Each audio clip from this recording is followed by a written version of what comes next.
నాన్న బావా మధు బావా ఏమైందిరా బావా బావా బావా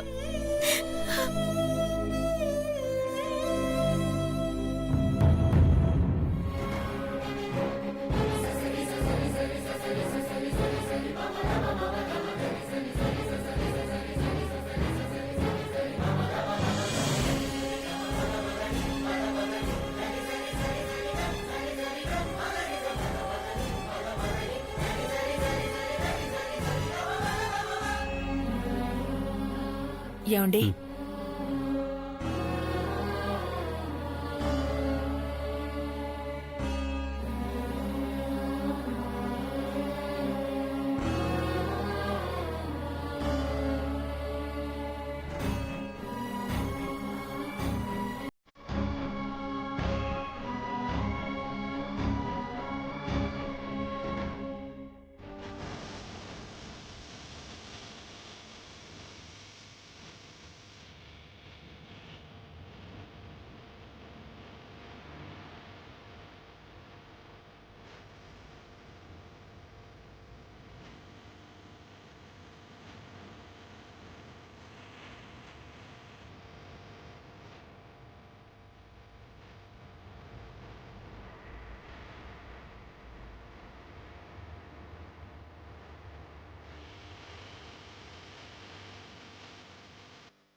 మృదులకేం కాలేదు కదా?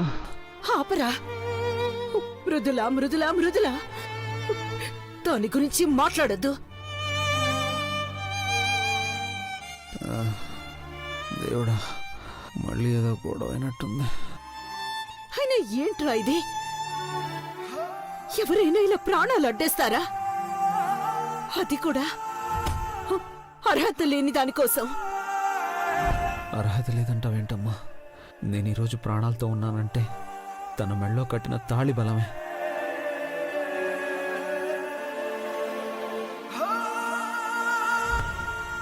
ఏదన్నా చేసే ముందు మేమున్నా ఉన్న సంగతి మర్చిపోవద్దు. నీకేదన్నా అయితే మేమేమైపోతాం? బ్రాహ్మణి, ఇప్పుడేం మాట్లాడద్దమ్మా. కాసేపు రెస్ట్ తీసుకొని పదండి. పదమ్మా. వదినా, వెళ్దాం వదినా.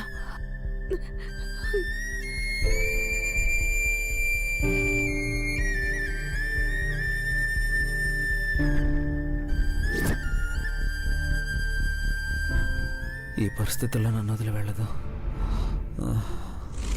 ఎక్కడికి వెళ్ళి ఉంటుంది?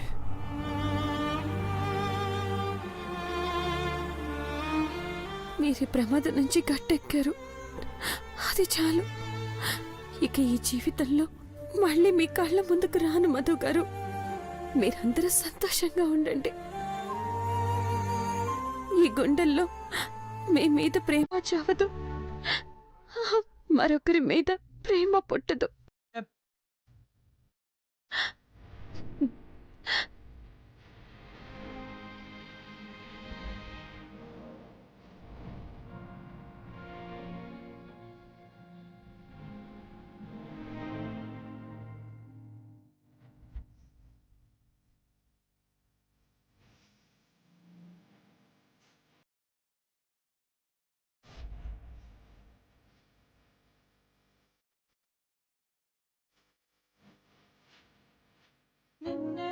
నమ్మి చేశానే నేరం, కళ్ళే తెరిచి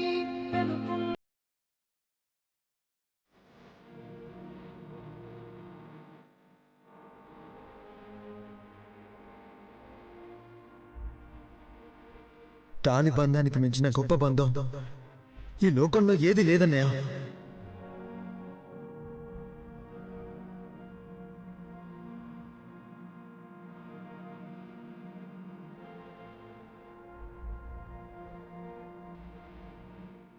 ఇద్దరికి రాసు పెట్టుంటే గాని మూడుముల బంధం పడదన్నయ్య.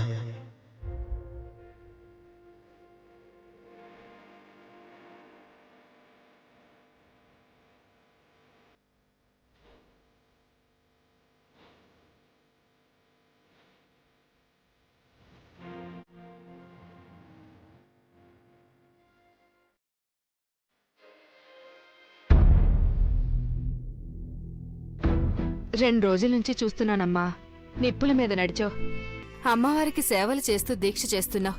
ఏం కష్టం వచ్చిందమ్మా నీకు?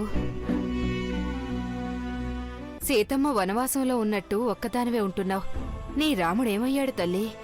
నా రాముడు అతని కుటుంబం సంతోషంగా ఉండాలని ఈ వనవాసం, ఈ దీక్షమ్మా. సీతమ్మ పక్కనుంటేనే రాముడికి సంతోషం కాని దూరంగా ఉంటే సంతోషంగా ఎలా ఉంటాడు తల్లి? అయినా భర్త మీద అంత ప్రేమన్న దానివి దూరంగా ఎలా ఉండగలుగుతున్నావు తల్లి? ఈ సీత కథ వేరమ్మా. దూరంగా ఉండాలి, తప్పదు. నేను దూరంగా ఉంటేనే ఆయనకి జీవితం. ఏమోనమ్మా, నీ బాధేంటో తెలియట్లేదు కాని చూస్తుంటే చాలా జాలేస్తుంది. ఆ అమ్మోరు తల్లే నీ కష్టాల్ని కడతెర్చాలి.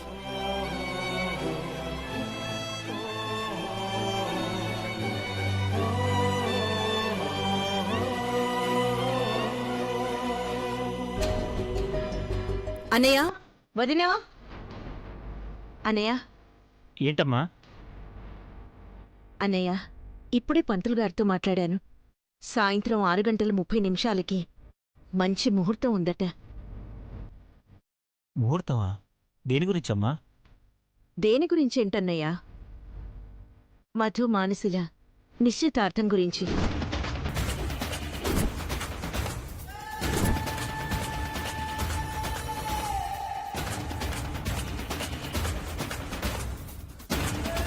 మళ్ళీ ఇంత తొందరగా ముహూర్తం కుదురుతుందనుకోలేదన్నయ్య. చేసేయాలి. వెంటనే నిశ్చితార్థం జరిగితే గాని మనశ్శాంతి ఉండదు. ఇంత సడన్గా ఏంటమ్మా?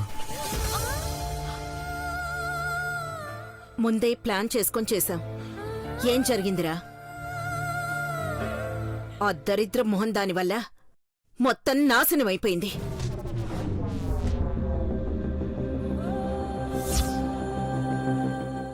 అది కాదు వదినా. వారం రోజుల్లో ఏదో ముహూర్తం ఉందన్నారు కదా, ఇంతలో హడావిడెందుకు? జరిగిపోవాలొదినా. ఒక్కొక్కరు ఫోన్లు చేసి నిశ్చితార్థం ఆగిపోయిందట్టు కదా అని అడుగుతుంటే సమాధానాలు చెప్పలేక చచ్చిపోతున్నాను. వీళ్ల నిశ్చితార్థం ఫోటోలే వాళ్ళకి సమాధానం కావాలి. అందర్నీ ఇన్వైట్ చేసేంత టైం లేదని ఆలోచిస్తున్నారేమో. అవసరం లేదు. మన ఫ్యామిలీ మెంబర్స్ ఉంటే చాలు. అత్త, బావి ఇప్పుడే హాస్పిటల్ నుండి వచ్చింది కదా, ఇంకా పూర్తిగా కోలుకోకుండా ఇంత హడావిడిగా అయింది. హాస్పిటల్ నుంచి వస్తే ఏంటి? నీ వేలికి ఉంగరం తొడిగే ఓపికైతే ఉంది కదా, అది చాలు. అవతల నా పరువు పోయి తలెత్తుకోలేని పరిస్థితిలో ఉంటే దాని గురించి ఆలోచించకుండా వద్దని తలా ఒక కారణం చెప్తున్నారు. నాదే నా పరువు, మీది కాదా?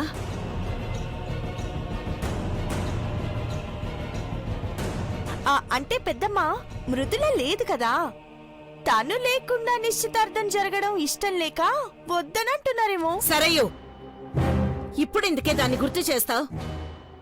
ఆ దరిద్రం వదిలిందనుకొని అందరూ సంతోషంగా ఉండండి. దాన్నెవ్వరూ పిలవడం కాదు కదా. నిశ్చితార్థం సమయానికి పొరపాటున అది చుట్టుపక్కల కనిపించినా షూట్ చేసి పారేస్తాను.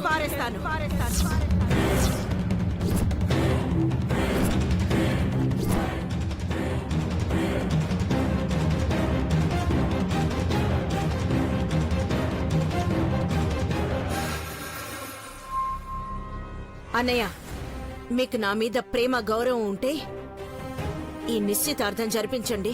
అదేంటమ్మా అలా అంటావు? నీ మాట ఎప్పుడైనా కాదన్నావా? భారతి, ఇంకెవరు ఏం మాట్లాడొద్దు.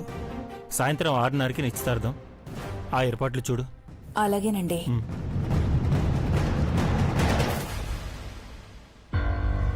వదినా, మధు మొన్న హాస్పిటల్లో చేరినప్పుడు అక్కడ అమ్మవారికి మొక్కుకున్నాను, మధుతో పూజ చేయించాలి అని. చేయకుండా ఏ కార్యక్రమం చేసినా మంచిది కాదు. సరే వదినా, తొందరగా వెళ్ళి మధ్యాహ్నం లోపల పూజ పూర్తి చేసుకుని వచ్చేయండి. ఈ ముహూర్తం మాత్రం మిస్ కాకూడదు. అలాగే వదినా. మానసి, నాకు చిన్న పనులున్నాయి, చూసుకొస్తాను. మీరు కూడా వదినతో వెళ్ళండి. అట్లనే అత్త. అన్నయ్య, వదిన, వెళ్ళొస్తాను. సరే. అలాగే అమ్మా. ఇప్పుడు అస్సలాట మొదలైంది. సాయంత్రం 6 గంటల లోపల వాడెవడో కాదు మధు అన్నయ్య అని ప్రూవ్ చేయకపోతే నా పేరు సరయునే కాదు.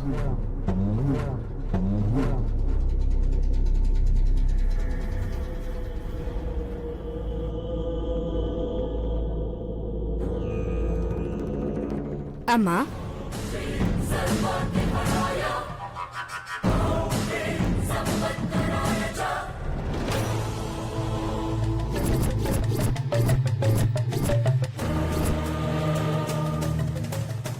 నీ కట్టం తీరబోతోందే తల్లి. అమ్మోరు తల్లి నీ మొర ఆలకించిందే తల్లి.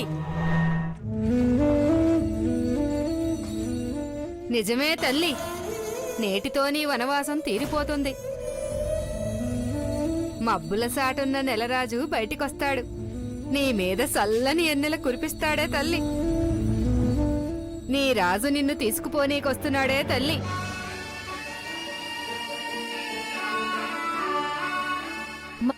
మధు గారు వస్తారా?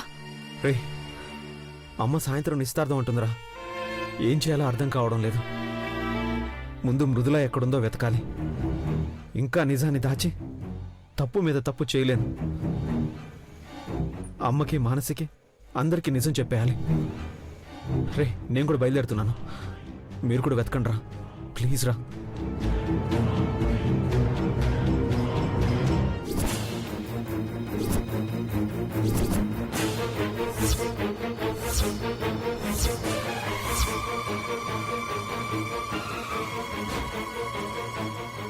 మధు, అత్తయ్య, అది ఏంటయ్యా ఇది? అత్తయ్య, చాలా పెద్ద పొరపాటు జరిగిపోయింది. అమ్మకి మీకు నిజం చెప్పలేక, అది మాలోనే దాచుకోలేక తప్పుల మీద తప్పులు చేసేస్తున్నాం. ఇంక భరించడం మా వల్ల కాదత్తా. నిజం చెప్పేస్తాను. నాకు మొత్తం తెలుసయ్యా. మృదులంతా చెప్పింది.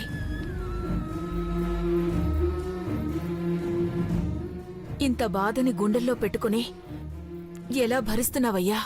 నేను భరించడం కాదత్తా, అన్నీ భరించింది మృదుల. మన కుటుంబం కోసం కష్టాలు, నష్టాలు, అవమానాలు అన్నీ భరించింది. అసలు వీటన్నిటికీ కారణం నేనే అత్తా. నేను చేసిన ఒక్క తప్పు వల్ల. జరిగింది తప్పు కాదయ్యా. దాన్ని దాయాలనుకున్నారే, అది తప్పు. చాలు, కుటుంబం కోసం మీరు చేసిన త్యాగాలు ఇక చాలు. ఇక్కడ నువ్వేమో మృదుల కోసం పిచ్చివాడివైపోతున్నావు. అక్కడ మృదుల నువ్వు కోలుకోవాలని నిప్పుల మీద నడిచింది.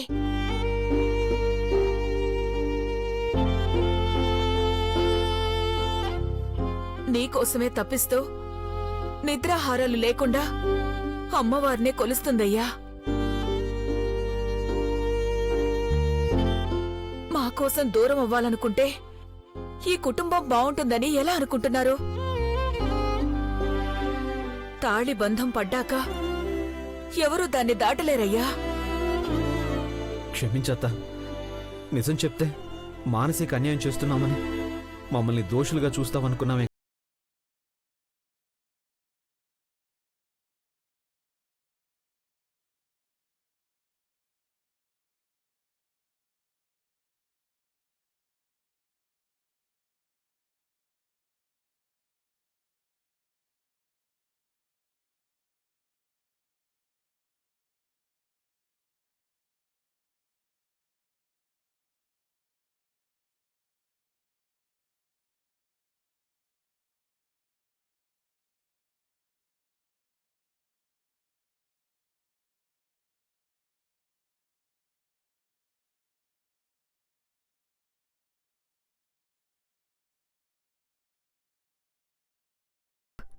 నిన్ను తీసుకెళ్లిపోయి ఏలుకుంటాడే తల్లి.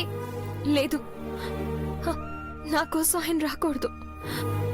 నా కోసం ఆయన జీవితం, ఆయన సంతోషం పాడు చేసుకోకూడదు. కాదు కూడదనటానికి నువ్వెవరే తల్లి? అమ్మోరు రాసిన రాత అచ్చరాల జరిగి తీరుతాది.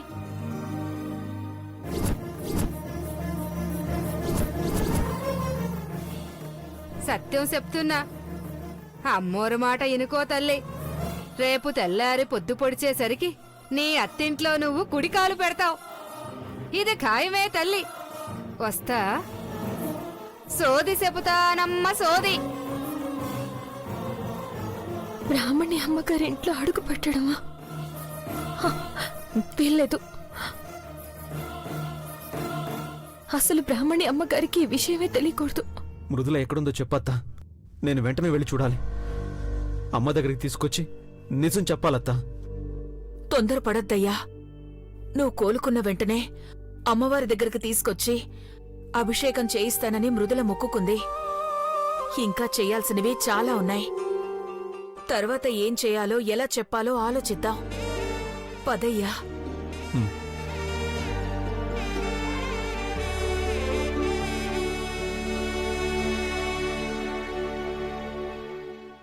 అమ్మా, బయలుదేరదావా? ఇంతమంది ఎందుకులేమ్మా, మేమెళ్ళి పూజ చేసుకుని వచ్చేస్తాం. అత్త వెళ్ళమంది కదమ్మా. అయినా మాకు మాత్రం ఇటు పనే ఉంది. అందరం పోయిద్దాం. మేము వస్తామంటే అత్తేంటి ఇంత టెన్షన్ పడుతోంది?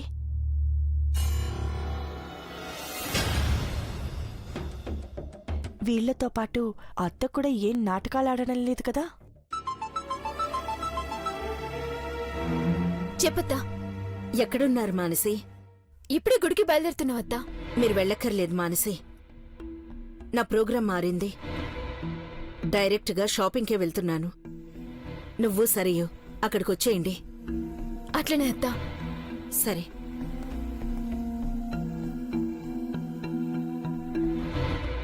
మేం రావట్లేదమ్మా. అత్త షాపింగ్కి రమ్మంది. మీరు తొందరగా వెళ్ళరండి. అలాగేనమ్మా. రా సరియు.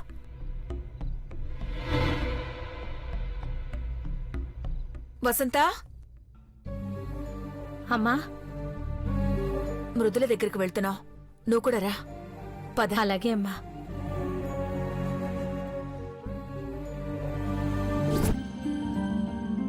అత్తా, వచ్చేసారా? సాయంత్రం 6 గంటలకి ముహూర్తం. ఇంకా చాలా పనులున్నాయి. తొందరగా రండి.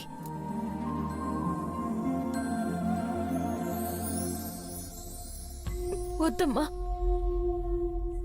మధుగారు నా కోసం రాకూడదు. నా కారణంగా ఆ కుటుంబంలో ఇంకేం గొడవలు జరగకూడదు.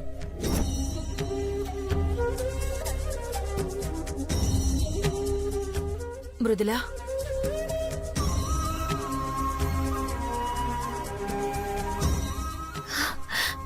అమ్మా,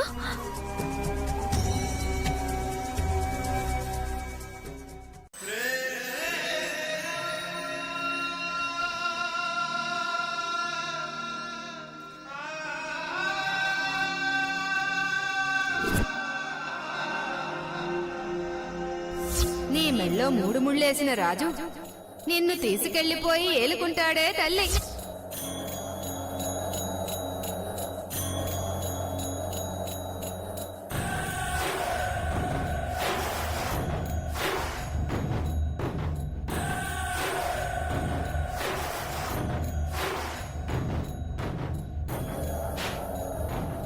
మృదుల,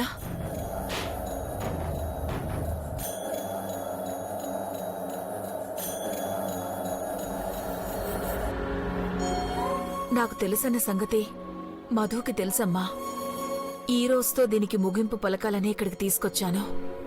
వద్దమ్మా, మీరు ఆలోచించేదేమీ జరగదు. జరగడానికి వీల్లేదు. నేను చెప్పింది చెయ్యండి. మానసికి మధు గారికి నిశ్చితార్థం జరిపించండి. ఇంతేనా? ఇంకేమైనా ఉందా?